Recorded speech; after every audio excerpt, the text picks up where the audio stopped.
பாருங்கள், இப்போ நம்ம தோட்டத்தில் தக்காளி நாற்று நட்ட போகிறோம். நம்ம அண்ணிதே இப்போ நட்ட போகிறாங்க.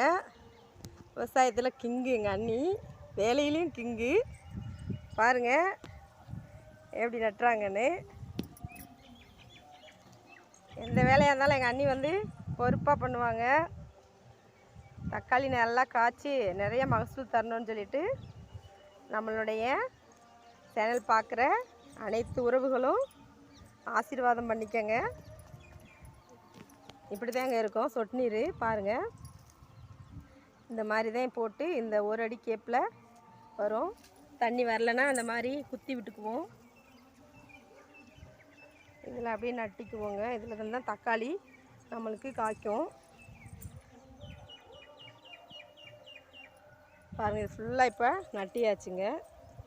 தென்னை மரத்துக்கு இடையில தான் நட்டி இருக்குது.